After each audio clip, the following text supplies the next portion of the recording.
I want to cover a topic about trading, and that is getting too picky for your optimal trades. It reduces the frequency of your trades a whole bunch and can negatively impact your long-term results. So I just want to go through a case instance of how that can happen and show what my concern is. Generally in the trading community, it's like go for the holy grail trade, but it has a negative return if you go too far down that route. So there are two sort of trading styles I want to identify.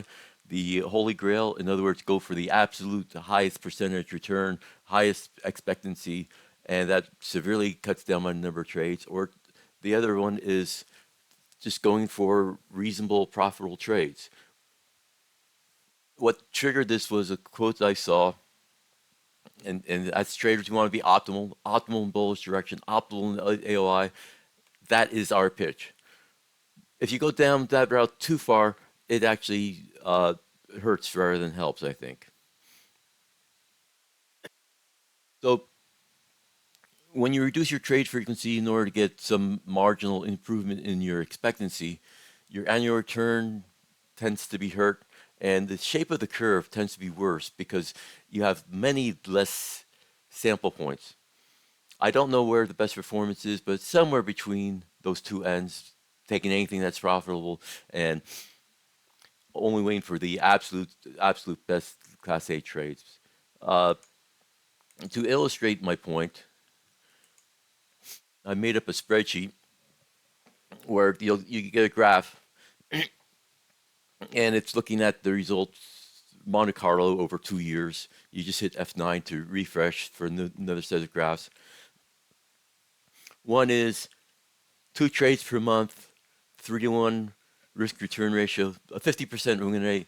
And since you're doing pretty well, 1% risk. Kind of dial it up on the risk a little bit, but not too high. So the expectancy is 24 years because uh, you have the expectancy of +1 with 1% risk on 24 trades. The other extreme is 20 trades per month, which is about one per day. I'm finding roughly that number of setups, and whether it's worthwhile taking them all, I don't know. Also, a 3-to-1 risk reward ratio, but I dialed down the expectancy and risk a whole bunch, so the win rate drops from 50% to 35%. With a higher trade rate, your risk should go down. So instead of 1% risk, I went to a 1/4% risk.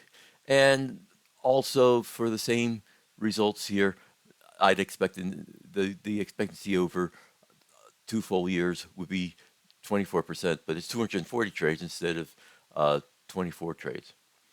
So here's spreadsheet. I just put it into Excel as far as, you know, you either go 50% win rate, either +3 or -1, or 35% +3 or -1. And as you hit F9, you keep on getting different curves. So the key here is look at 25%. The first point is which one gives you a higher to than expected for the 25%. They're both about here. Frequent trades is a lot worse. Here, um, infrequent trades are a lot worse. But one thing to point out is the actual max for the max drawdown tends to be a lot worse almost all the time for the less infrequent trades because you're doing less trades. Here, the drawdowns are about the same. Here, you have a huge drawdown, and you want something which comes out like 25% all the time. The fact that it's 35% return isn't really much of a bonus versus what you're saying because for every 35%, there'll be a 15%. This case was actually pretty bad for the frequent trades, but let's cycle through for a little bit and find out when you get your first loss. We don't have the loss yet here, but look at the drawdown here. This is over, you know, from here to here is over a year. The general shape of the curve being smoother tends to be better for having the frequent trades.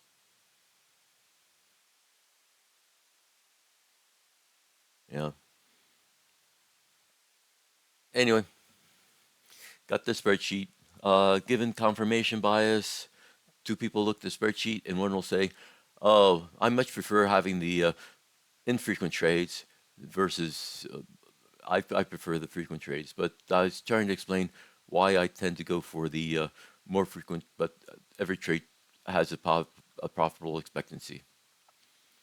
So that's it for today, and thank you for staying till the end. And that's about it. Bye.